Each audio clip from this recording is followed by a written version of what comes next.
We do not take poor people to elegant places. You are staying home." Lauren said those words to me while putting on her earrings in front of the hallway mirror. I stood frozen in the entrance of the living room with my apron still on, unable to believe what I had just heard. My daughter-in-law looked radiant in that burgundy dress that fit her perfectly. Adam was by her side, finishing adjusting his tie without looking at me, without saying anything. It was Friday night. They were getting ready to go to the most elegant restaurant in the city, the big family dinner we had been planning for weeks. Oh, that is what I had believed. Because now, standing in front of them with my trembling hands, I realized that I had never been part of the plan. I was never really invited. I was just the fool who handed over the money when Adam asked me for it 3 months ago. Lauren turned toward me and looked me up and down with those cold eyes she always used when she wanted to hurt me. "This is a place for classy people, Florence. We cannot arrive with you dressed like that. What will the important people there think I tried to speak?" But my throat was closed. I looked at Adam, looking for some sign of support, some word of defense, something that would tell me he did not agree with this. But my son just checked his reflection in the mirror, running his hand through his hair, acting as if this conversation were not happening. "Adam." My voice came out weak, broken. "I thought we were all going. You told me it was a family celebration." He sighed with annoyance, as if I were a problem he had to solve before leaving. "Mom, we already talked about this. The restaurant has a very strict dress code. You do not have appropriate clothes for those types of places. But I can change. I can put on something else. It is not just about the clothes." Lauren interrupted while grabbing her purse from the sofa. "It is about knowing how to behave, about knowing which fork to use, about knowing what to talk about with high society people. You do not fit in that environment. And honestly, we do not want to be embarrassed tonight." The words hit me like stones, one after another, each one heavier than the last. Poor people. You do not fit in, be embarrassed. Everything I had been to them was summarized in that. I was an embarrassment they had to hide. "But that money," I tried to say, "that money you asked me for Adam, that money was for this dinner, right?" My son finally looked at me. There was discomfort in his eyes, but there was also something else, something that looked a lot like indifference. "Yes, Mom, and we appreciate it. That is why we are explaining it to you in time. We do not want you to make a fool of yourself getting ready for nothing." Lauren walked up to me. I could smell her expensive perfume, the same perfume I had given her for Christmas. "Look, Florence, I know this might sound harsh, but it is the truth. Tonight is important for us. For our image, for our future. And we need everything to go perfectly, without surprises, without uncomfortable situations." "Uncomfortable situations." I repeated her words, unable to believe it. "I am an uncomfortable situation. Do not take it personally." Adam was already at the door with the car keys in his hand. "It is just for this time. There will be other opportunities." But I knew it was a lie. I knew there would be no other opportunities. I knew this was not just for this time. This was what they really thought of me. This was what I represented to them, a hindrance, a burden, someone who should remain hidden. Lauren walked past me without touching me. "There is food in the refrigerator. Do not stay up waiting for us. We will be late." She stopped at the door and turned around. "Oh, and please do not tell anyone about this. We do not want people to think weird things about us." The door closed. The sound echoed through the empty house. I stood there in the middle of the living room, still with my apron on, still with my hands trembling, still unable to fully process what had just happened. The house fell silent, a silence so dense I could hear my own ragged breathing. I heard the hum of the refrigerator, the ticking of the wall clock, the creaking of the old wood. Every sound felt amplified in my loneliness. I walked slowly toward the living room window.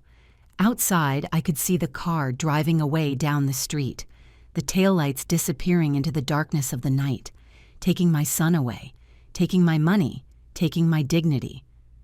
My name is Florence Gonzalez. I am 65 years old. I spent 40 years of my life cleaning other people's houses to give my son a better life.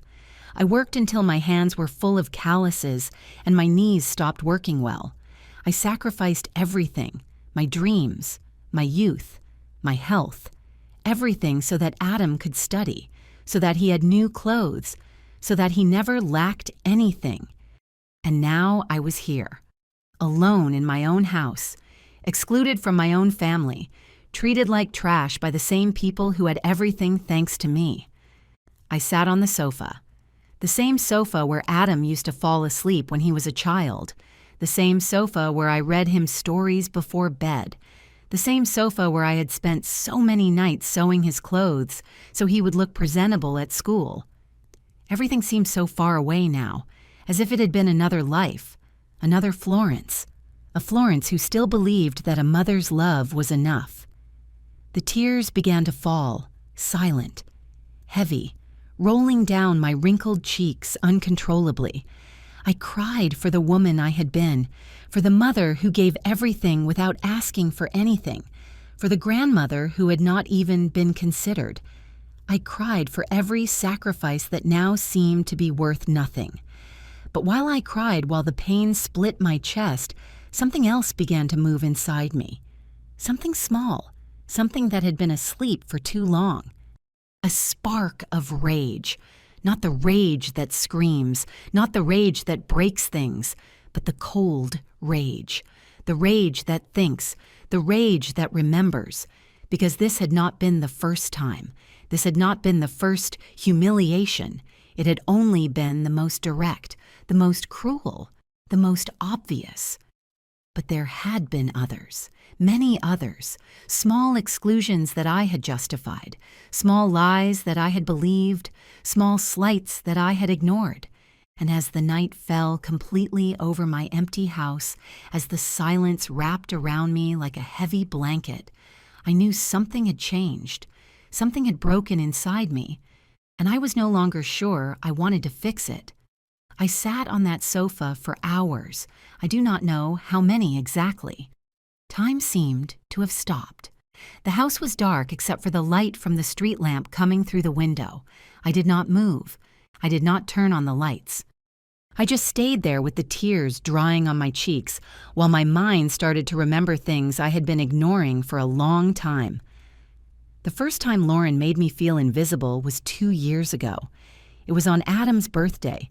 I had baked his favorite cake, the same one I made him since he was a child, strawberry cream cake with fresh strawberries on top.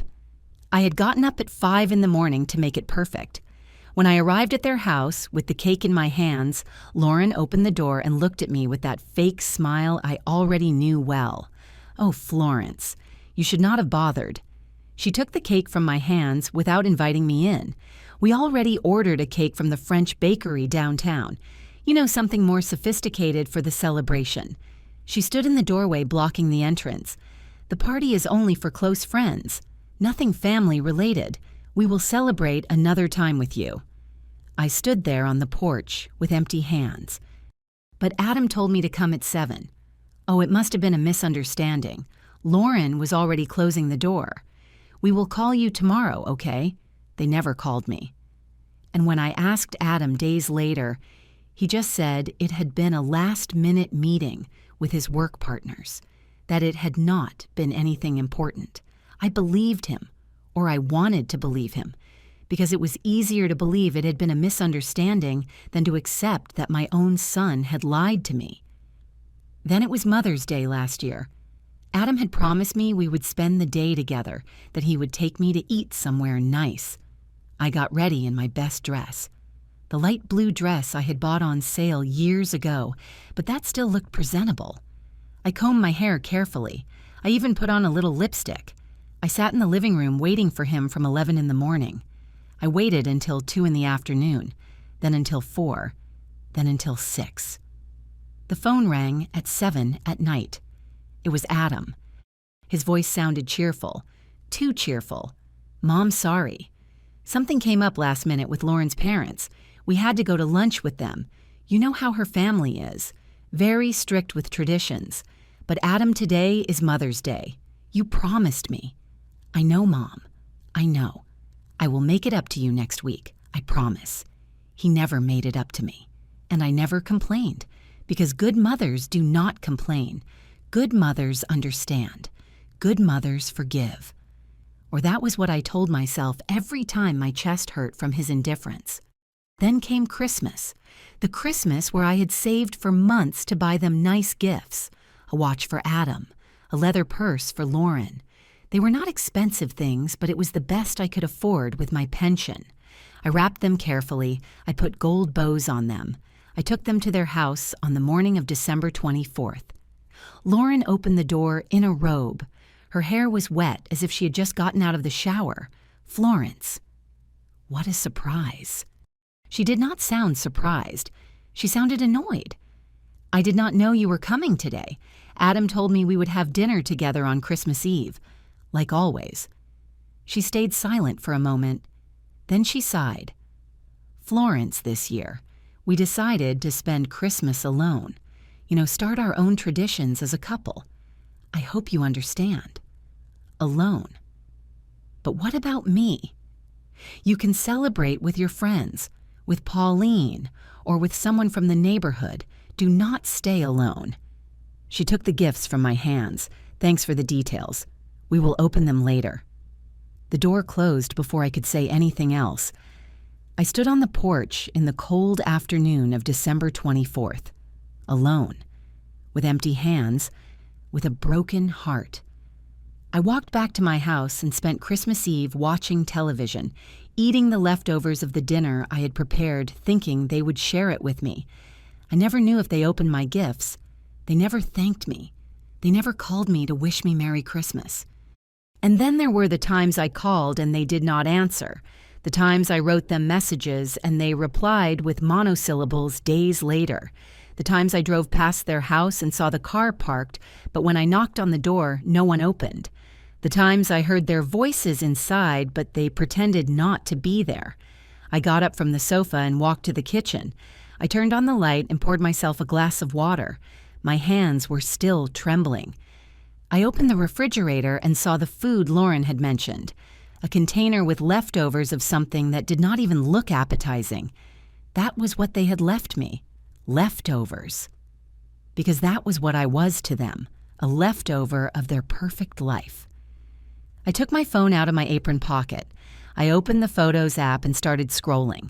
There were photos of Adam and Lauren in elegant restaurants, on trips to the beach, at parties with friends, all posted on their social media, all with perfect smiles and happy captions. And in none of them did I appear. I kept scrolling. There was a photo from 3 weeks ago. It was Lauren's birthday. They were in a restaurant surrounded by people, everyone toasting, everyone laughing. I did not know it had been her birthday. No one had told me. No one had invited me. And I always bought her a gift. I always baked her a cake. This year, I did not even know she had a birthday. More photos. A trip to the mountains 2 months ago. Adam had told me he would be busy with work, that he could not visit me that weekend, but there he was, smiling next to a bonfire, with Lauren and a group of friends, lying, hiding from me. And then I saw the most recent photo. It was from a week ago, a dinner at Lauren's parents' house. Family dinner, the caption said, family reunited, but I was not there. Because I was not family, not to them. I closed the phone and left it on the table. The pain in my chest was so intense I could barely breathe. All those times I had justified their absence. All those times I had told myself they were busy, that they had their own lives, that it was normal for children to drift away. It had all been a lie. They were not busy. They simply did not want to be with me.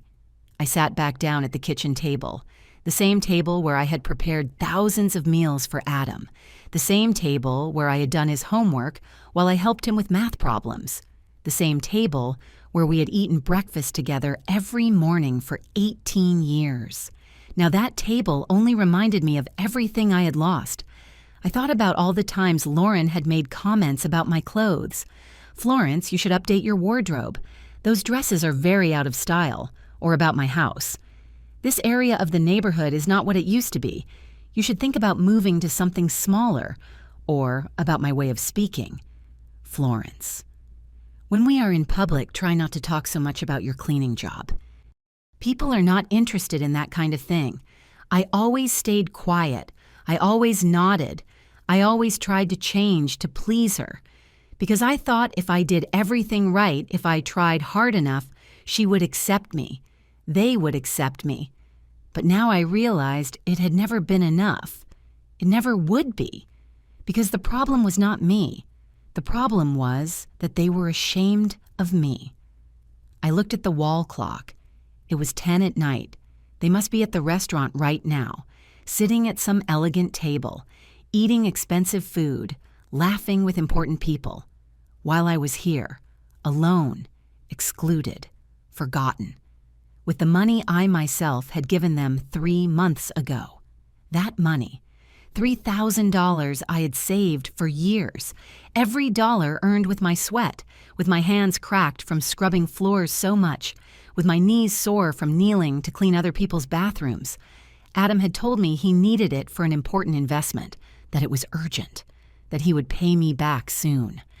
I gave him everything without asking questions, because you do not deny your children, because mothers give without expecting anything in return. But now I knew the truth. That money had not been for any investment.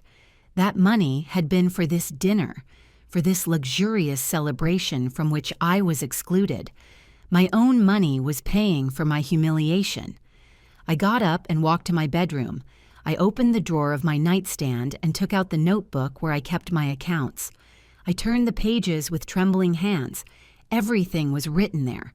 Every dollar I had lent to Adam in the last 5 years. $2,000 for the down payment on the car. $5,000 for the renovation of his house. $1,000 for his vacation last year. And now these $3,000 for the dinner. $11,000 in total. $11,000 he had never paid back. $11,000 he would probably never pay back. Because children do not pay back their mothers. Because mothers are supposed to give out of love, not expecting anything in return. I closed the notebook and put it back in the drawer.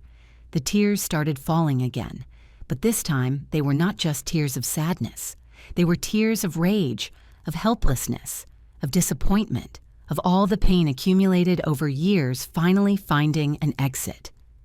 I looked at myself in the vanity mirror. I saw a 65-year-old woman with a tired face, with deep wrinkles around her eyes, with gray hair poorly combed, with old and worn clothes. I saw the woman Lauren saw, the poor woman, the embarrassing woman, the woman who did not fit in, but I also saw something else. I saw the woman who had survived 40 years of hard work, the woman who had raised a son alone, the woman who had sacrificed everything for love, and that woman did not deserve this. That woman was worth more than the treatment she was receiving. I stayed in front of the mirror for a long time, looking at that tired woman staring back at me, a woman who had allowed all of this, a woman who had accepted every humiliation with her head down, a woman who had believed that unconditional love meant allowing anything. I turned off the light in my room and went back to the living room. I sat on the sofa again and let the silence wrap around me. But this time the silence was different. It was not the silence of pain. It was the silence of clarity, the silence that comes when you finally stop lying to yourself. They had erased me from their lives, not all at once, not with a fight, not with strong words. They had done it slowly, with small lies, with believable excuses, with promises they never kept. They had been erasing me like an old drawing gets erased, with patience, with care, until only the blank paper remained, and I had let them do it. I had justified every lie. I had forgiven every oversight. I had swallowed every slight, because I was afraid of being alone, afraid of losing the only son I had, afraid of admitting that maybe my sacrifice had meant nothing to him. I grabbed my phone again. I opened the photo gallery, but this time I did not look for photos of Adam and Lauren. I looked for my own photos, the photos of my life before they decided I was an embarrassment. There I was at 25, young, smiling, with baby Adam in my arms. His father had just left. He had left me alone with a 6-month-old child and without a penny in my pocket. But I was smiling in that photo because I had hope, because I believed everything would turn out fine. Another photo. Adam at 7 years old on his first day of school. I was crouching next to him. My cleaning uniform was peeking out from under the sweater I had put on to take him. I had missed work that morning to accompany him. I lost that day's pay, but I did not care because my son needed me. More photos. Adam at his high school graduation, me standing proudly by his side in my best dress. The same dress I had worn to 3 weddings and 2 baptisms because I did not have money to buy another one. But I was happy because my son was graduating with honors, because all the effort had been worth it. The last photo we had together was from 2 years ago, on my 63rd birthday. Adam had come to visit me, alone. Lauren had to stay behind because she had a headache, or that is what he said.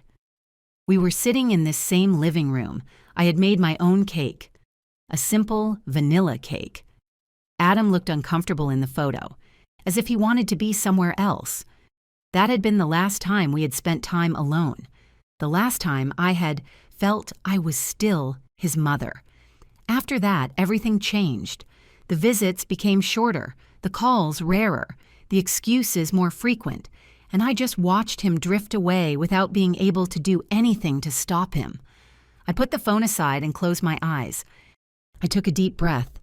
The pain in my chest was still there, but there was something else, something that looked like acceptance, a bitter but necessary acceptance. My son had abandoned me.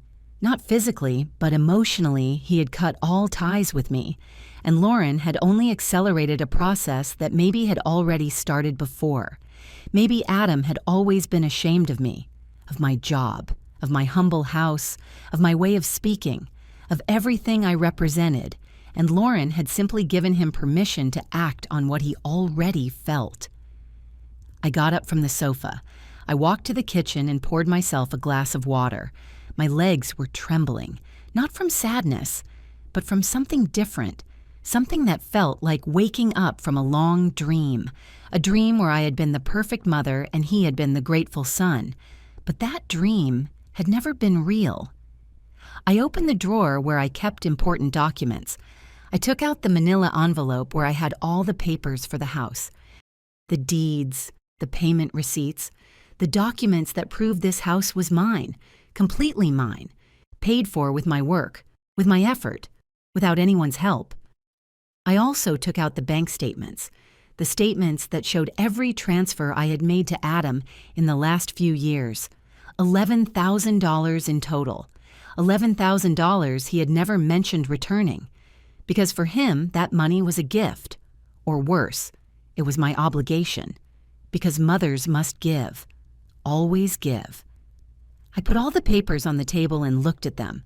There was my whole life summarized in documents, a life of honest work, of constant sacrifice, of unconditional love, but also a life of being taken for a fool, of being used, of being discarded when I was no longer convenient. The phone buzzed on the table. It was a message from Pauline. "Florence, are you okay? I saw lights on in your house. Do you need anything, Pauline?" My lifelong neighbor. The only person who seemed to notice my existence lately. The only one who asked how I was. The only one who worried when she did not see me in the garden in the mornings. I replied to her, "I am okay, Pauline, just up late. Thanks for asking." She answered immediately, "If you need company, I will knock on your door. It is no bother." I smiled, a sad but genuine smile. Pauline was worth more than all the family I supposedly had. Pauline treated me with respect, with affection, with the dignity my own son denied me. "Do not worry, I am fine. We will talk tomorrow." I put the phone down and looked at the documents on the table again. $11,000. My house, my savings, everything I had in this world, everything I had built alone, without help, without support, only with my hands and my will to keep going. And suddenly something clicked in my mind. An idea, small at first, but it kept growing, becoming clearer, stronger, more necessary. I had power. Maybe not the power of abundant money, maybe not the power of social status, but I had the power of the truth, the power to say enough, the power to stop allowing them to trample on me. I grabbed my phone again and opened the chat with Adam. The last message was from a week ago. I had asked him if he would come visit me on the weekend. He had replied with a brief, "I can't, busy." And I had replied, "Do not worry, son. I understand." But I did not understand anymore. I did not want to understand anymore. I was no longer going to keep justifying the unjustifiable. I wrote a message.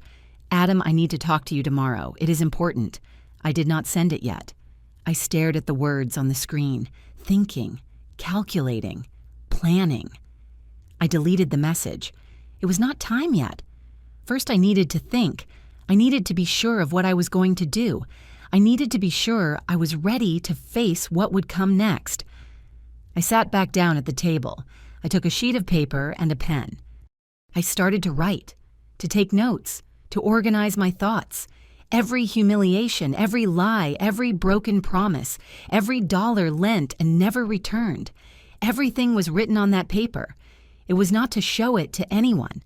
It was for me, to have clarity, to not let myself be convinced by pretty words when I finally had to face them, because I knew Adam. I knew his ability to make me feel guilty, his way of twisting things so it seemed like I was the one exaggerating. But this time, it was not going to work. This time, I had everything clear, everything documented, everything in my mind in an orderly and precise way. I finished writing and folded the paper. I put it in the drawer along with the important documents. I looked at the clock. It was 11:30 at night. They must still be at the restaurant, enjoying, laughing, spending my money, celebrating without me. I walked to the window. The street was dark and empty. Only the sound of crickets broke the silence of the night. The cold air came through the cracks of the old window. I needed to fix that. But I never had enough money for repairs, because I was always giving money to Adam for his important things. I thought about all the things I had stopped doing for myself. The dentist I hadn't been to in 2 years because I didn't have money. The new glasses I needed but kept postponing. The blood pressure medicine I sometimes didn't buy completely because it was too expensive. Everything I had sacrificed to be able to give more to him, and he repaid me by excluding me, by being ashamed of me, treating me as if I were an old piece of furniture that no longer works but cannot be thrown away either. I felt the rage rising up my throat again, but this time I did not swallow it. I let it be. I let it grow. Because that rage was just. That rage was necessary. That rage was the only thing that would make me act instead of continuing to accept. I did not know exactly what I was going to do yet. I did not have a complete plan, but I knew something had to change, that I had to change, that I could not keep being the Florence who put up with everything, the Florence who forgave everything, the Florence who settled for the crumbs of her son's love. I moved away from the window and turned off the lights in the house. I went up to my room. I lay on the bed without changing my clothes, staring at the ceiling in the darkness, thinking, planning, waiting for tomorrow to come. Because tomorrow everything would be different. Tomorrow I would start to recover my dignity. Tomorrow I would stop being invisible, and they were going to have to see me, whether they wanted to or not. I woke up early, earlier than usual. The dawn light was barely coming through my bedroom window. I had slept little, maybe 3 or 4 hours, but I felt strangely awake, alert, as if my body knew something important was about to happen. I got out of bed and headed to the kitchen. I made coffee. The same coffee as always, but this morning it tasted different. Or maybe it was me who was different. I sat at the table with the hot cup between my hands and looked out the window. The neighborhood was starting to wake up. Mr. Raymond was taking out the trash. Mrs. Lucy was watering her plants. Everything remained the same, but I had changed. I was about to get up when I heard the sound of a car parking in front of my house. I looked at the clock. It was 7:30 in the morning, too early for visitors. I peeked out the window and saw a black car I did not recognize. A man in a suit got out of the vehicle. He was carrying a briefcase in his hand. He walked toward my door with sure steps. The doorbell rang. My heart started beating faster. I was not expecting anyone. I walked to the door and opened it cautiously. The man in front of me was around 50 years old. Gray hair, well combed. Serious face, but not threatening. "Good morning, Mrs. Florence Gonzalez." I nodded without saying anything. My throat was dry. "My name is Charles Miller. I am an attorney. May I come in? I need to speak with you about an urgent matter." An attorney. At my door. At 7:30 in the morning. None of this made sense. An urgent matter. What kind of matter it has to do with your son, Adam Gonzalez, and with certain documents that have come into my hands? His expression was serious. "It is important, ma'am. Please." Something in his tone made me step aside. He entered and I closed the door. I guided him to the living room. He sat on the sofa and opened his briefcase. I sat in front of him with my hands trembling. "Mrs. Gonzalez, what I am about to tell you might be difficult to hear, but I need you to listen to me carefully." He took a folder out of the briefcase. 3 days ago, a client of mine passed away, a man named Robert Ross. Does that name sound familiar? I shook my head. I had never heard that name in my life. Robert was a businessman, quite successful, and in his will he left very specific instructions. He opened the folder and took out several documents. It turns out Robert knew your son Adam very well. They were partners in a real estate investment business. Partners. Adam had never told me anything about being anyone's partner. He had never talked to me about real estate investments. Charles continued, "The problem, Mrs. Gonzalez, is that that business was founded with money that did not belong to your son. Money he obtained fraudulently." The words hit me like stones. Fraudulently. My son. It could not be true. "What are you saying?" Charles looked at me with compassion. "Your son has been using your identity to apply for loans, large loans, using this house as collateral without your consent. The world stopped. The house. My house. The house I had paid for over 30 years. The house that was the only thing that truly belonged to me. That is impossible. I never signed anything. I never authorized." "I know, ma'am. That is why it is fraud. Robert discovered this 2 months ago, and before dying he left instructions for me to contact you. He wanted you to know the truth. He took more papers out of the folder. Here are the copies of the documents. 3 different loans, all using this property as collateral, all with your signature forged." I took the papers with trembling hands. There it was, my name, my address, my signature. But I had not signed that. I had never seen those documents in my life. "This totals $85,000, Mrs. Gonzalez. $85,000 in debt that is in your name. If it is not paid, the bank can take your house." I could not breathe. $85,000. My house at risk. My son, my own son, had done this. Why was all I could say? Why would he do this? Charles sighed. "According to what Robert told me, your son lives well beyond his means. The luxury car, the renovated house, the expensive restaurants. He maintains all that with borrowed money. And when he could no longer get more loans in his name, he used yours." The tears began to fall. But this time, they were not tears of sadness. They were tears of rage, of betrayal, of a pain so deep it had no name. "And why are you telling me this? What do you gain from this?" Robert was a complicated man, but he had principles. When he discovered what Adam had done, he wanted to protect you. Before dying, he paid 2 of those debts. There are $25,000 pending. He took out another document, and he left this fund to cover that amount. But only if you agree to confront your son, if you agree to report him legally. Report him. My own son. The word sounded impossible. I cannot do that. He is my son. Mrs. Gonzalez, if you do not do something, you will lose your house. And your son will keep doing this. He will keep using other people. He will keep lying. He will keep destroying lives. Charles leaned forward. Robert wanted to give you a way out, but you need to act. I stayed silent, looking at the documents, reading the numbers. $85,000, my house mortgaged without my permission. Years of monthly payments I had never made but were registered in my name. Everything was a lie.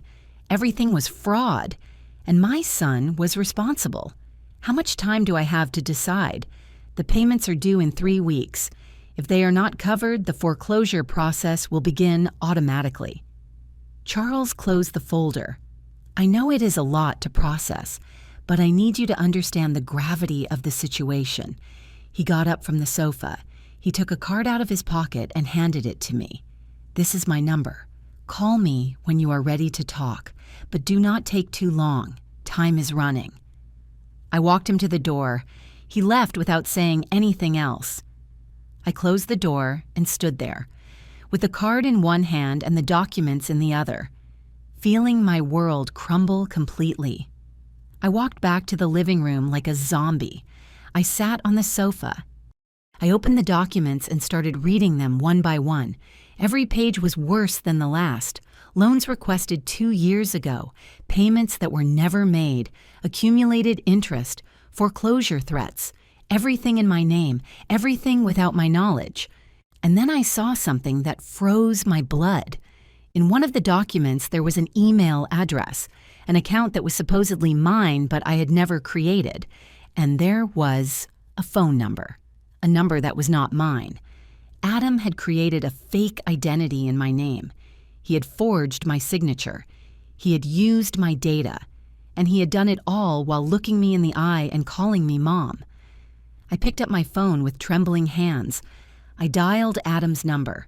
It rang once, twice, 3 times. Finally, he answered. His voice sounded tired. He had probably arrived late last night from the restaurant. Mom, what is it? It is very early. I did not know where to start. The words were stuck in my throat. Adam, I need you to come to my house to... Now, Mom, I just went to sleep 2 hours ago. It cannot wait. No, it can wait. Come now, or I am going to your house. There was silence on the other end. Are you okay? You sound weird. Come. Now. I hung up before he could say anything else. I sat on the sofa looking at the documents, waiting. Time seemed to pass slowly. Every minute was an eternity. Every second gave me more time to think, to process, to feel the rage growing inside me. 40 minutes later, I heard the car park. The driver's door opened. Steps on the path, the key turning in the lock. Adam entered. He was wearing a wrinkled t-shirt and sweatpants. He looked disheveled, annoyed. Mom, what is so urgent that it could not wait? I said nothing. I just handed him the documents. He took them with a confused expression. He started reading, and I watched his face change. First confusion, then recognition, then panic, then calculation. His eyes moved rapidly over the pages. His hands began to tremble slightly. Mom, I can explain. Explain. My voice came out colder than I expected, firmer, stronger. He put the documents on the table.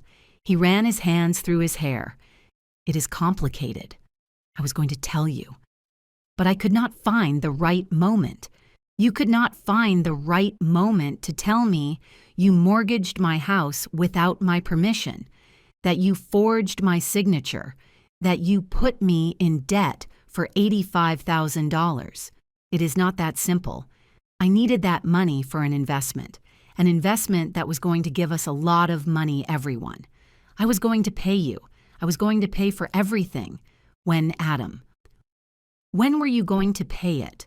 Before or after they took my house, he remained silent, looking at the floor like a child caught in a lie. But he was not a child. He was a man of almost 40 years who had betrayed his own mother. Adam remained standing in front of me, head down, without words. The silence between us was so heavy I could feel it pressing against my chest. I waited. I waited for him to say something, anything that could explain the inexplicable. "Mom, He started but stopped. He sat on the sofa across from me and covered his face with his hands. Everything got out of control.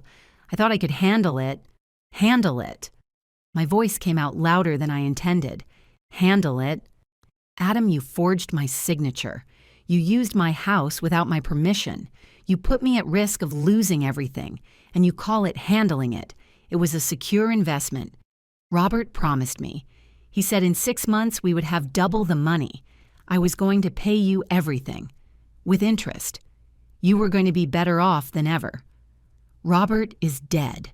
Adam, and he left instructions for his lawyer to contact me, because he knew what you had done. He knew it was fraud." Adam raised his head sharply. His eyes were red. "Did Charles come here? What did he tell you?" "He told me the truth. Something you have never done."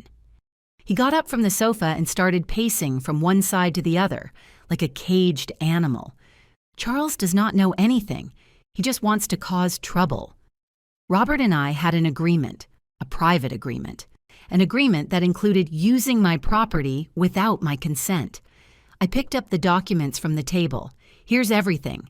3 loans, $85,000, my signature on each one, a signature I never put there. I was going to tell you, I swear, but everything happened so fast, and then things did not turn out as we expected. The market fell, the investments were lost, and when I wanted to fix it, it was already too late. When were you going to tell me? When they came to take my house, when they left me on the street, I never would have allowed that," he shouted, but his shout sounded desperate, not convincing. I would have found a way to pay it. I always find a way. "How did you find the way to pay me the $11,000 I lent you? How did you find the way to include me in the dinner last night that I paid for myself?" He remained silent. His eyes avoided mine. "Did you think it would not hurt me, Adam? Did you think you could use me, lie to me, steal from me, and I would simply accept it because I am your mother? I did not steal from you. I only borrowed. It is different. It is not different.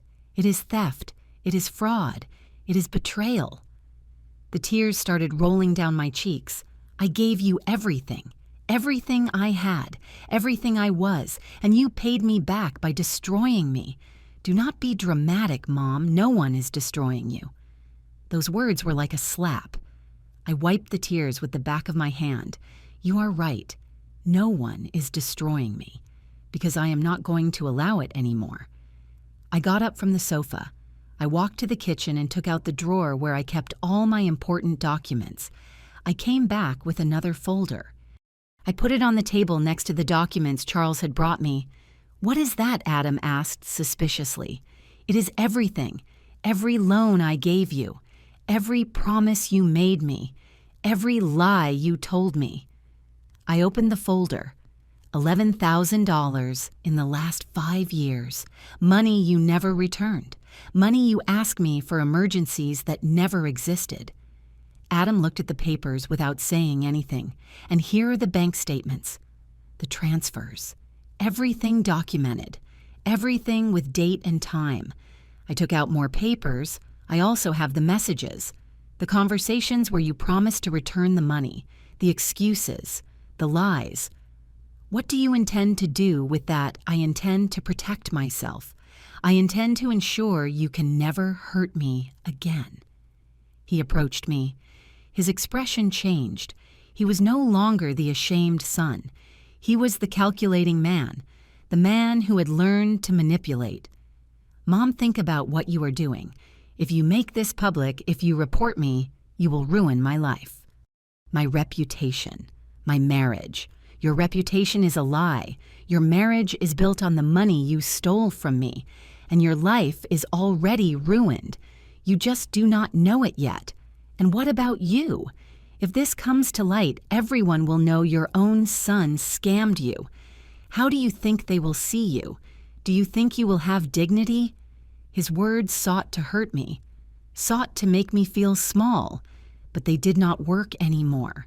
My dignity does not depend on what others think. It depends on what I do now. I picked up my phone and called Charles. He answered on the second ring. Mr. Miller, this is Florence Gonzalez. I accept your help. I want to proceed with everything. Adam turned pale. Mom, no. Please. We can fix this between us. We do not need lawyers. Charles, my son is here. You can come now. I will be there in 20 minutes. I hung up the phone. Adam looked at me with a mixture of fear and rage. This is a mistake, Mom. A mistake you are going to regret. The only mistake I made was trusting you. It was believing that a mother's love was enough. It was thinking that if I gave you everything, you would love me. I love you. No, you do not love me. You use me. There is a difference. He let himself fall onto the sofa. He put his hands over his face. What is going to happen now? Now you are going to face the consequences of your actions. You are going to sign documents where you acknowledge the fraud. You are going to return every penny, and you are going to stop lying. I do not have that money. I cannot pay you. Then you will sell whatever you have to sell, the car, the things in the house, whatever is necessary. I picked up the documents from the table. And if you do not do it voluntarily, Charles will make sure you do it legally. Lauren is going to kill me. If we sell the car, if I pawn things, she is going to... Lauren. I repeated the name bitterly. She knows what you did. Adam did not respond, but his silence was answer enough. She knew. She knew you were stealing from me, and she said nothing. Maybe she even encouraged you to do it. Lauren has nothing to do with this. Lauren has everything to do with this.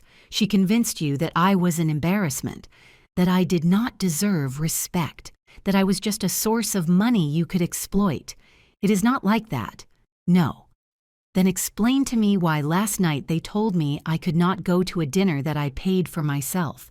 Explain to me why they treated me like trash, as if I were worth nothing. Adam remained silent, looking at the floor. Defeated. The doorbell rang. It was Charles. I opened the door and he entered with his briefcase. He looked at Adam and then looked at me. Mrs. Gonzalez, are you sure about this? Completely sure. Charles took documents out of his briefcase. He put them on the table. These are the papers we need you to sign, Mr. Gonzalez. Debt acknowledgement, payment commitment, and waiver of any claim on your mother's property. Adam looked at the papers without touching them. And if I do not sign, then we will proceed legally. Fraud, forgery of documents. You could face between 5 and 10 years in prison. This is extortion. No, Mr. Gonzalez, this is justice. You committed a crime. Now you must answer for it. Charles pushed the papers toward him. You can do it the easy way or the hard way. You decide. Adam took the papers with trembling hands. He read them slowly. Every page seemed to weigh on him more than the last. Finally, he looked up at me. If I sign this, do you forgive me? The question broke my heart, but I was no longer the Florence who forgave everything without consequences. If you sign this, I give you the opportunity to amend your mistake. Forgiveness will come later, when you prove you deserve it. He took the pen Charles held out to him. His hand trembled while he signed every document, one by one, acknowledging his guilt, committing to pay, renouncing any right to my property. When he finished, Charles collected the papers and put them in his briefcase. You have 6 months to pay the remaining debt. If you do not do it, we will proceed with the seizure of your own assets. Adam nodded without saying anything. He got up from the sofa. He walked to the door. He stopped and looked at me one last time. "I am sorry, Mom. I am sorry too, Adam. I am sorry you have reached this point. I am sorry for not teaching you better." He left the house without saying anything else. Charles waited for him to leave and then turned to me. "You did the right thing, Mrs. Gonzalez. I know it was hard, the hardest thing I have done in my life. But now you are protected. Your house is safe, and your son will have to learn to be responsible." He took another document out of the briefcase. "This is the proof of payment Robert made before dying. $60,000 are covered. Your son owes the remaining $25,000. I took the document. $60,000. A man I did not even know had paid my debt, while my own son had created it for me. Why did Robert do this? Why did he help me? Charles smiled sadly. Robert had his own demons, but at the end of his life he wanted to do something good. He wanted to protect someone innocent. You were that person. He handed me a letter. He left this for you. He said to read it when everything was over. Charles said goodbye and left the house. I was left alone with the letter in my hands. I opened it with trembling fingers. The handwriting was clear, firm. Dear Mrs. Gonzalez, we do not know each other, but I knew your son, and I saw what he did to you. I saw how he used you, how he lied about you, how he was ashamed of the woman who gave him everything. And I could not stay silent. This money does not erase what he did, but I hope it gives you peace. I hope it gives you the strength to defend yourself. Because you deserve respect. You deserve dignity. You deserve true love, not the fake love your son offers you. With admiration, Robert Ross. The tears fell on the paper, but this time they were not tears of pain. They were tears of relief, of gratitude, of hope. A stranger had seen me, had valued me, had protected me, more than my own son had ever done. I folded the letter carefully. I kept it along with all the documents. My house was safe. My future was protected. And for the first time in years, I felt I could breathe. The following days passed in a strange calm. Adam did not call. He did not write. He did not appear at my house. It was as if he had disappeared from my life completely. And for the first time in a long time, that silence did not hurt me. It gave me space to think, to plan, to decide what I would do next.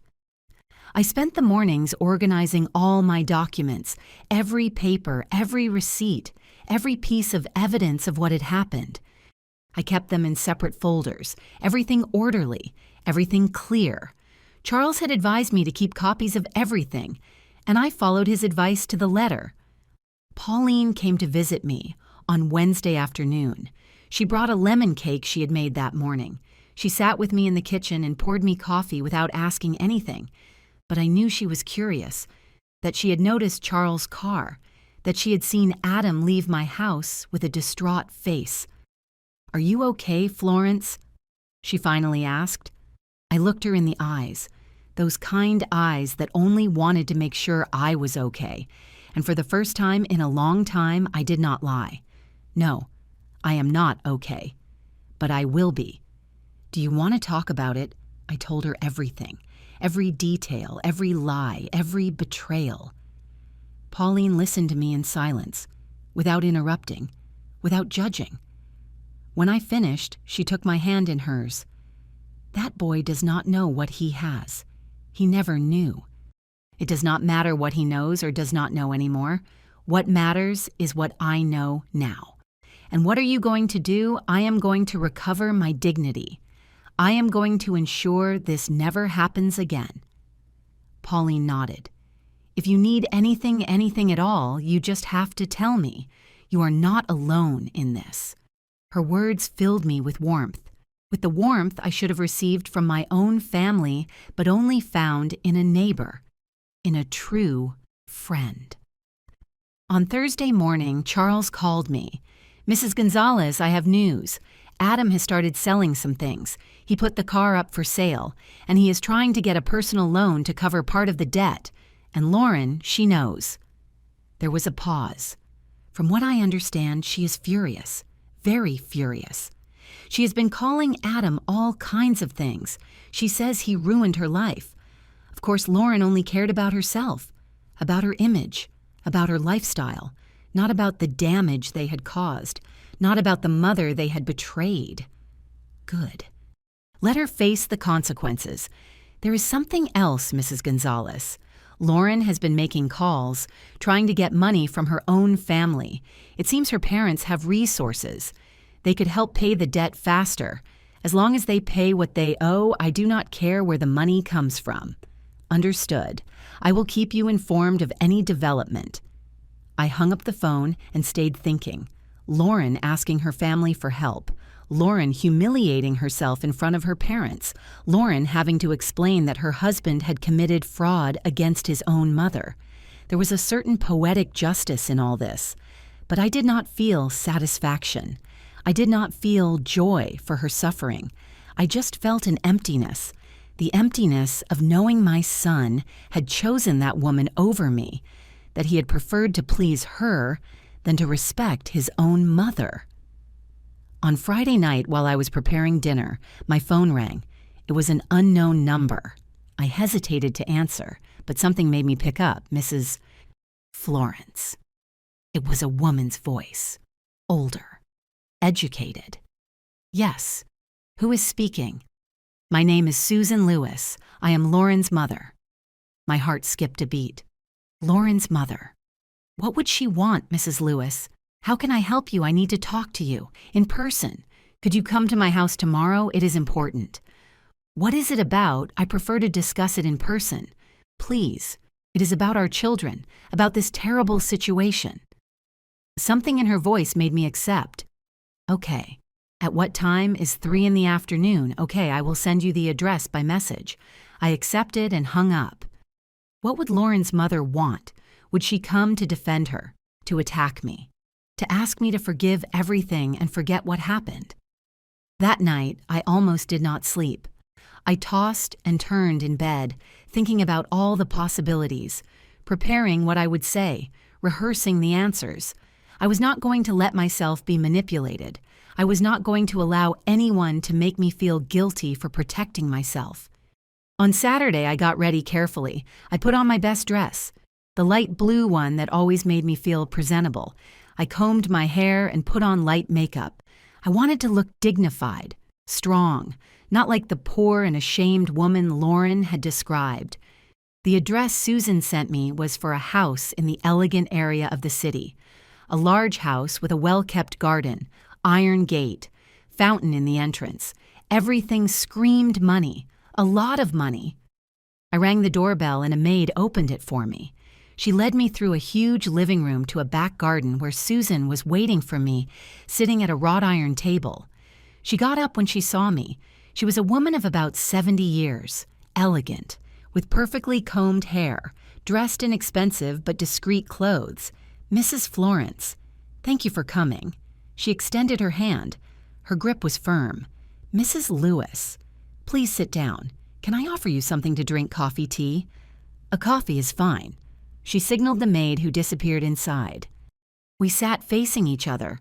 Susan looked at me with an expression I could not decipher. It was not hostility, but it was not warmth either. I know this is uncomfortable. For both of us, she began. But I needed to talk to you. I needed to meet you. Meet me. Yes, because my daughter has told me many things about you, and frankly, I wanted to see if they were true. I felt my body tense up.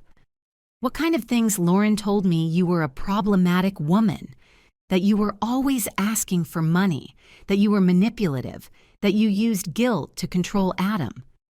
Susan paused, but when I found out what really happened, what Adam did to you, I knew my daughter was lying. The maid brought the coffee. We waited in silence until she left.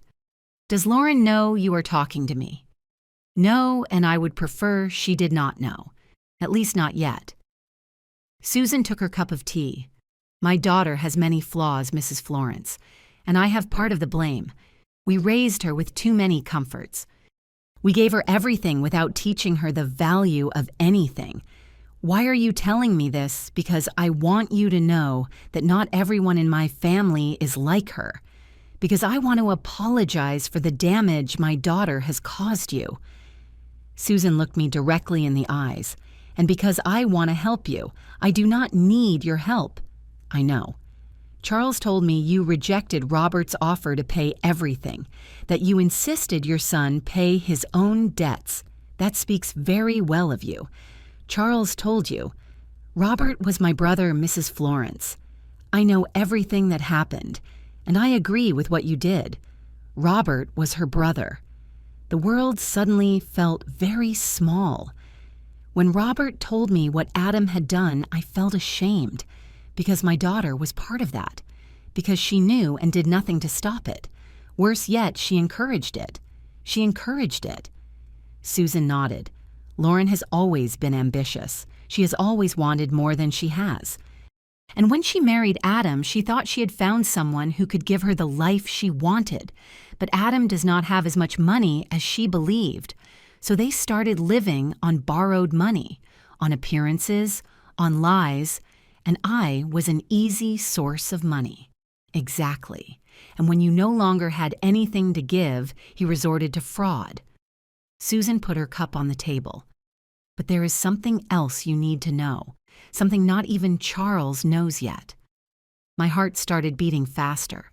What thing Lauren is planning to divorce Adam? She already spoke with a lawyer. She wants to keep everything they can before the foreclosures begin. She wants to leave him with nothing and come out clean from this situation. The words hit me like a train. Lauren abandoning Adam, leaving him alone in this disaster, after having pushed him to cause it, when soon, very soon, she is just waiting for the right moment, the moment she can cause the most damage. Why are you telling me this? Because you are his mother, and despite everything he has done to you, I know you still love him, and I thought you should know. Susan leaned forward. Also because I want to propose something to you. What kind of proposal? My husband and I will pay Adam's debt, the full $25,000, but with conditions. I do not want your charity. It is not charity. It is an investment in Adam learning his lesson without Lauren taking everything. Susan took an envelope out of her purse. We pay the debt. Adam signs a document where he commits to return that money to us in 3 years, with interest. And you keep control of everything until it is paid. And what do you gain from this? We gain time. Time for Adam to understand his mistakes. Time for him to get away from my daughter before she destroys him completely. Susan pushed the envelope toward me. And you gain your house, free of debts, and the possibility of recovering your son, if you still want to do it. Take the envelope. Inside was a check. $25,000, and legal documents, everything prepared, everything ready to sign. Why are you doing this? Why help your daughter's husband if you know they are going to divorce? Because my brother Robert taught me something before dying.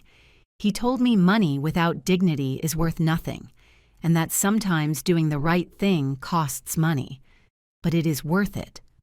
Susan stood up. Think about it, Mrs. Florence. You do not have to decide now, but the offer is on the table.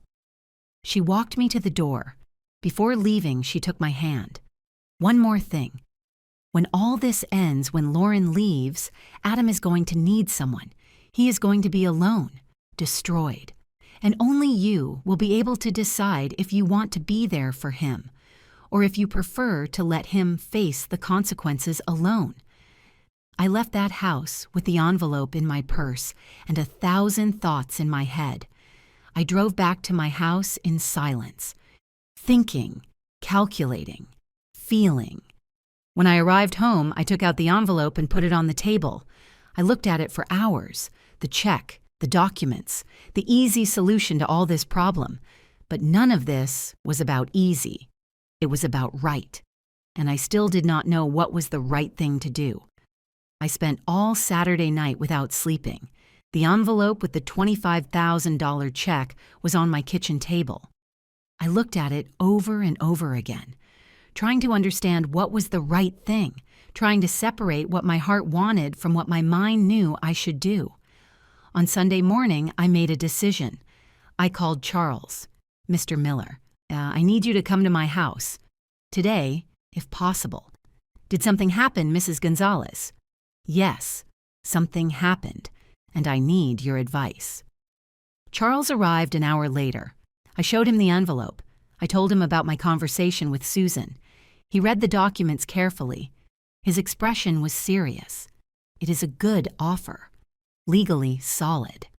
You would be free of debt immediately, but you must be sure why you are accepting it.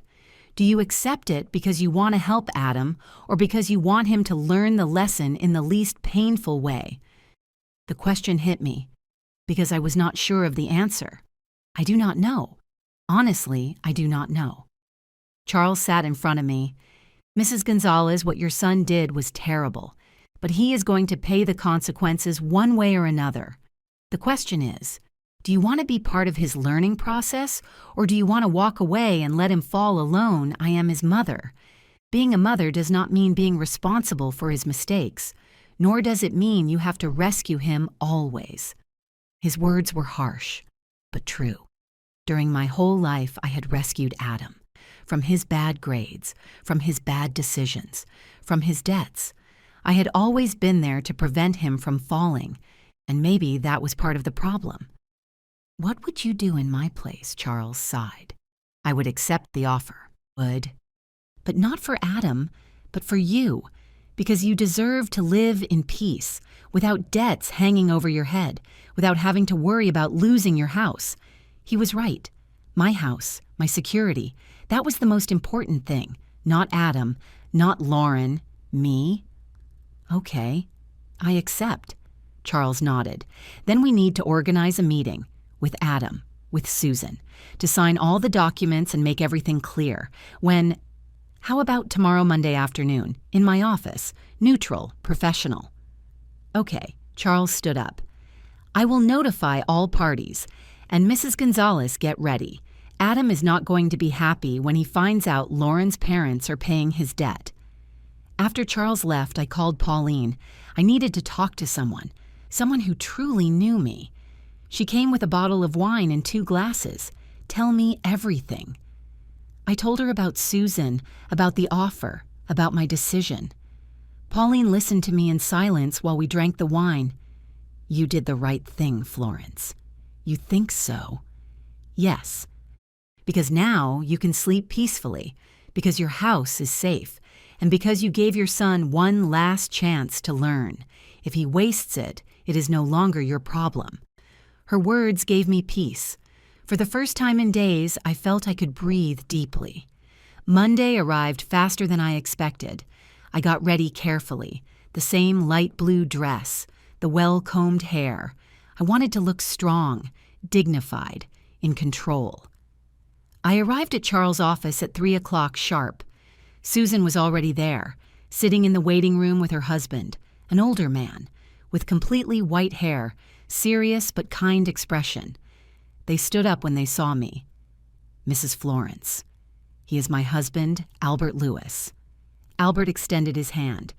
It is a pleasure to meet you. I am sorry it is under these circumstances. Me too. Charles came out of his office. Come in, please. Adam is about to arrive. We entered a conference room, a long wooden table, leather chairs, everything very professional. Very serious. We sat down, Susan and Albert on one side, me on the other, Charles at the head. 5 minutes later, Adam entered. He looked terrible. Deep, dark circles, wrinkled clothes, messy hair, as if he hadn't slept in days. He stopped dead when he saw Lauren's parents. What are they doing here? Sit down. Adam. Charles' voice was firm. We have to talk. Adam sat down slowly. His eyes went from me to Susan and Albert. Confused, scared. Charles put the documents on the table. Mr. and Mrs. Lewis have offered to pay your debt, the full $25,000. But there are conditions. Adam looked at Susan. Why would you do that? Because despite everything, you are our daughter's husband, and because your mother does not deserve to keep suffering for your mistakes. Susan spoke with a calm but firm voice. But this is not a gift. It is a loan that you are going to pay with interest in 3 years I do not understand. Albert leaned forward. It is simple. We pay the debt with your mother. She becomes free. You owe us. And if you do not pay, we are going to take legal measures, without mercy, without family considerations. Adam turned pale. And Lauren, does she know about this? No, and she does not need to know. Susan pushed the papers toward him. This is between you, us, and your mother. Lauren has nothing to do with it. But I knew Lauren had everything to do with it. She was the reason for all this. She was the one who had planted the seed of shame, of contempt, of betrayal. There is something else you should know, Adam, I said finally. Everyone looked at me. Your wife plans to divorce you. Very soon. And when she does, she is going to try to keep everything you can. Adam's face broke down completely. What? How do you know that? Because your mother-in-law told me. Because she knows what kind of person her daughter is. Adam looked at Susan looking for a denial, but she just nodded. It is true. Lauren already hired a lawyer. She already has everything planned. She is just waiting for the perfect moment to leave you. Adam covered his face with his hands. His shoulders were shaking. I do not know if he was crying or if he was just trying to process all the information. Then this is it. I lost everything. Not everything. My voice came out softer than I expected. You still have the opportunity to do things right, to pay your debts, to learn, to change. He looked up. His eyes were red, full of tears. Do you forgive me, Mom? The question I had been waiting for. The question I had rehearsed answering 1,000 times in my mind. I forgive you, Adam. But forgiveness does not erase the consequences. You still have to pay what you owe. You still have to prove you have changed. And that is going to take time. He nodded. He took the pen Charles held out to him, and he signed. Every document, every page, acknowledging his new debt, committing to pay, accepting the consequences. When he finished, Charles collected all the papers. Good. This is done. The Lewises will transfer the money tomorrow, and Adam has 3 years to fulfill his part. We all stood up. Susan and Albert said goodbye. Adam stayed standing there, lost, broken. Mom. I turned toward him. Can I hug you? I looked at him, at my son, at the boy I had raised, at the man who had betrayed me, and I saw in his eyes something I had not seen in years, genuine regret. I opened my arms. He approached and hugged me, tight, like when he was a child and was afraid of the dark, and I held him, knowing this hug fixed nothing. But it was a beginning. 2 weeks after the meeting in Charles' office, my life began to change in ways I did not expect. The debt was paid, my house was safe, and for the first time in years I could sleep without that constant weight on my chest. Adam called me every day. At first I did not answer him. I needed space. I needed time to process everything. But eventually I started to answer. The conversations were short, awkward, but they were something. Mom Lauren left. He told me one afternoon. His voice sounded hollow, empty. When 3 days ago, she took everything she could, half the furniture, all her clothes, even the photos from the walls. He paused. She left the divorce papers on the kitchen table. I felt no satisfaction hearing that, just sadness. Sadness for my son who was learning the hardest lesson of his life. Where are you living in the house? But it is almost empty. I do not even have enough chairs. His voice broke. I have to sell the house. Mom, I cannot pay the mortgage alone. And what are you going to do? I do not know. Look for a smaller apartment, something I can afford. Start over, start over. The same words I had to use so many times in my life. When his father abandoned us, when I lost jobs, when things got difficult, always starting over. Adam, there is something I want to tell you. What, Mom, this that you are living now, this pain, this loss, is what I lived for years. Every time they excluded me, every time they lied to me, every time they treated me as if I were worth nothing. There was silence on the other end. I know, Mom, and I am sorry. I really am sorry. I am sorry too. I am sorry you had to get to this point to understand it. A week later, Adam knocked on my door. He was carrying a box in his hands. He looked tired but cleaner than the last time, more groomed. I brought something for you. He opened the box. Inside were all the family photos Lauren had taken. Photos of when Adam was a child, photos of birthdays, of Christmases, of happy moments that seemed from another life. I went to her apartment. I asked her to return the photos. At first, she did not want to, but I insisted. These photos are yours, Mom. They always were. I took the photos with trembling hands. There we were, smiling, happy, before everything got complicated. Thank you. He sat on the sofa, the same sofa where we had had so many conversations, so many fights, so much pain. I got a job, Mom.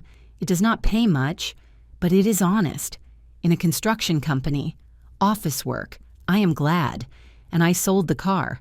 I bought a used one. Cheaper, more practical. He looked me in the eyes.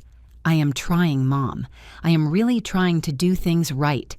I saw in his eyes something I had not seen in a long time. Humility. Genuine humility. Can I come visit you not every day? Only when you feel like seeing me. No pressure. I thought about it. Part of me was still angry, hurt. But another part, the part that would always be his mother, wanted to give him a chance. Okay, but with conditions, whatever they are. No more lies, no more secrets, and respect. Always respect. I promise. The following months were of slow reconstruction. Adam came to visit me on Sundays. He brought coffee and sweet bread. We sat in the kitchen and talked. Real conversations about his job, about his divorce, about his mistakes, about how he felt. One Sunday, he brought someone unexpected with him, Charles, the lawyer. Mom, Charles wants to talk to you about something important. Charles sat with me in the living room. He took some papers out of his briefcase. Mrs. Gonzalez, I have good news. Robert left something else in his will. Something I did not mention before because there were legal procedures to complete. What thing Robert left you $50,000 in a trust for your retirement, so you can live with dignity the rest of your days. The words made no sense. $50,000. A man I never met, who died protecting me. I cannot accept that. It is done, ma'am. It is legally yours. Robert was very clear in his instructions. Charles handed me the papers. The money is in an account in your name. You can use it however you want, to repair the house, to travel, for whatever you need. The tears began to fall, but they were tears of gratitude, of relief, of hope, of... Why did he do all this for me? Because he saw in you something your own son could not see. Dignity, strength, courage. Charles stood up. He wanted you to know there are good people in the world, that there is still justice. After Charles left, Adam sat next to me. You deserve this, Mom, and much more. I looked at him, at my son who was finally learning, who was finally changing. Do you know what I am going to do with that money? What I am going to fix the house, the windows that need repair, the roof that leaks, everything I stopped doing because I was always giving money to you. I took his hand. And then I am going to travel. I am going to see the beach, something I always wanted to do but never could. Adam smiled, a sad but genuine smile. Sounds perfect to me. And you? How are you doing with the payments to the Lewises? I am doing well. I am paying on time every month. Albert says if I keep this up, maybe I can finish paying in 2 years instead of 3. I am glad. We sat in silence, a comfortable silence, not like before. This was a silence of peace, of acceptance, of a new beginning. Pauline knocked on the door that afternoon. She brought flowers from her garden. I heard the good news. The whole neighborhood is happy for you, Florence. I hugged her. This woman who had been by my side when no one else was. This true friend. Thank you for everything, Pauline, for being there, for listening to me, for being my family when I had none. I will always be here. Always. That night I sat on my porch, looking at the stars, feeling the fresh breeze on my face. My house was safe. My future was secured. My son was learning, and I was finally at peace. It was not the perfect happy ending of fairy tales. There were still scars. There was still pain. But there was something more important. There was dignity. There was respect. There was hope. And for the first time in years, I felt alive. 6 months have passed since that horrible night when Lauren told me I was not enough to sit at a table I myself had paid for. 6 months since my world crumbled and I had to rebuild it piece by piece. And now sitting on my porch on this Sunday afternoon, I can say I am a different woman. The house is completely renovated. The new windows let in the light without the winter cold. The roof no longer leaks when it rains. The kitchen has appliances that work. Everything I needed to fix for years is finally done, and I did it with my own money, with the gift Robert left me, a man I never met but who saw me when my own family did not. Adam comes every Sunday, without fail. He brings coffee and sweet bread as a ritual. We sit in the kitchen and talk for real. He tells me about his job, about his struggles, about how he is learning to live with less but with more dignity. He no longer drives a luxury car. He no longer wears designer clothes. He no longer pretends to be something he is not. And honestly, he looks better this way, more real, more human. Last week, he brought me something special, an envelope with money. It is the first payment I am making to the Lewises in advance. I wanted you to see it. I wanted you to know I am complying. I took the envelope and looked at it. $3,000, earned honestly, paid punctually. I am proud of you, son. His eyes filled with tears. That is all I ever wanted to hear from you, Mom, and I had to lose everything to deserve it. You are right. Sometimes we have to fall completely to learn to get up the right way. Sometimes pain is the only teacher we truly listen to. Lauren never appeared again. According to what Adam told me, she married again, to an older man, with a lot of money, exactly what she always looked for. I feel no rage toward her, only pity, because she will never know what real love is. She only knows love conditioned on money, on status, on appearances. Pauline and I have become inseparable. She is more my family than any blood tie. Last week we went to the beach together, my first trip in more than 40 years. I felt the sand under my feet, the salty water on my skin, the sun on my face, and I cried. I cried of happiness, of freedom, of gratitude for being alive. See, Florence, this is what you deserve, this and more. Pauline took my hand while we walked along the shore. Not constant sacrifice, not eternal pain, but moments like this. She was right. During my whole life, I believed being a good mother meant sacrificing everything, meant not thinking about me, meant giving until I was empty. But I was wrong. Being a good mother also means teaching by example. And the example I was giving was of a woman who let herself be trampled on, a woman without limits, a woman without self-dignity. Now I am different. Now I have clear limits. Now I demand respect. And if I do not receive it, I walk away. Simple. Not with rage, not with screams, just with the clarity of knowing what I am worth. Charles comes to visit me once a month.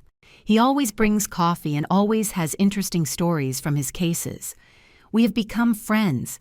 He tells me about his life, about his wife who died years ago, about his children who live far away, and I tell him about mine.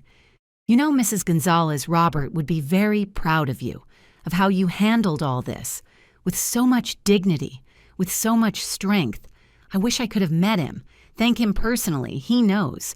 Wherever he is, he knows. Susan also became part of my life. She comes to have tea with me every 2 weeks. We talk about our children, about our mistakes as mothers, about how we try to do better but sometimes fail. My daughter hates me now for telling Adam about the divorce. She says I betrayed her. Susan took her cup of tea with trembling hands, but I do not regret it. I did the right thing. Children do not always understand when we act for their own good. Sometimes they never understand, and do you regret reporting Adam? I thought about it. Really thought about it.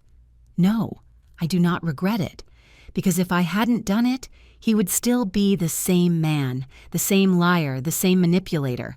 Now he has the opportunity to be better, to be real. This morning, while I was preparing coffee for Adam's visit, I found an old photo in one of the drawers. It was from 30 years ago. I was 35. Adam was a 5-year-old boy. We were in the park, smiling. He was hugging me with those little arms, and I was looking at him as if he were my entire world. And he was. For so long, he was my entire world. My reason to get up every day, my reason to work until my bones ached, my reason to exist. But that was my mistake. Because a person cannot be your entire world. You have to be your own world. And the others are visitors. Some stay, others go, but you remain. I put the photo back in the drawer, not with sadness, but with acceptance. That boy in the photo no longer exists, and the woman holding him, neither. We both had to die a little to become who we are now. The doorbell rang. It was Adam. Punctual as always now, he brought the coffee and sweet bread and something else, a bouquet of flowers. For you, Mom, because it is Sunday, and because I love you. I took the flowers and smelled them. White roses, my favorites.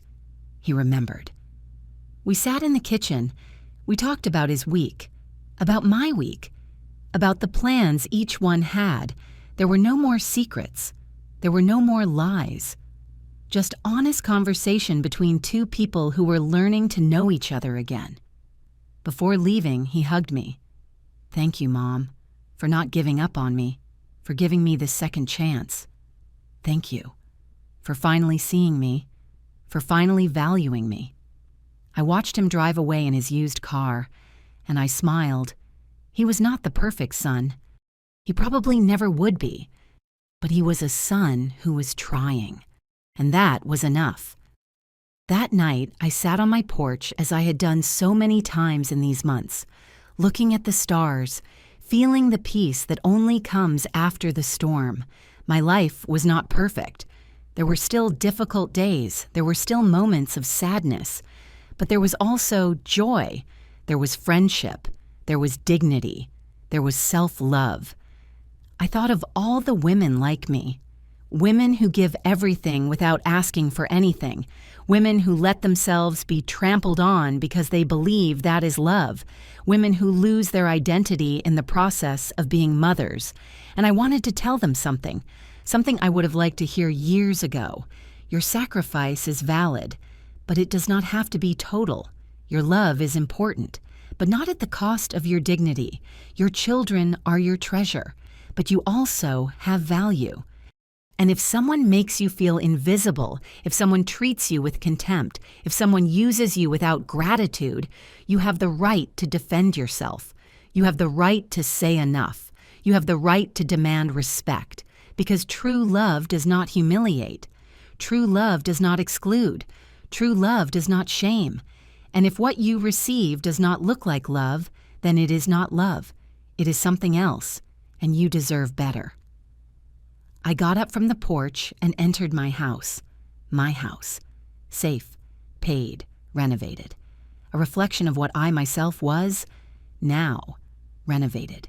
Stronger, clearer, more complete. Before going to bed, I looked at myself in the mirror. I saw a 65-year-old woman with wrinkles that told stories, with gray hair that showed wisdom, with eyes that had cried but now shone with hope. And I liked what I saw. I was no longer the woman who begged for crumbs of attention. I was no longer the woman who accepted any deal just to not be alone. I was the woman who knew her value. The woman who demanded respect. The woman who chose peace over drama. The woman who finally had chosen herself. And that was everything. I lay in my bed. I closed my eyes. And for the first time in many years, I slept deeply. Without nightmares, without worries, only with the certainty that tomorrow would be another day and that I would be okay. Because finally, after so much time, I had learned the most important lesson of all. No one can take away your dignity unless you let them, and I did not allow it anymore.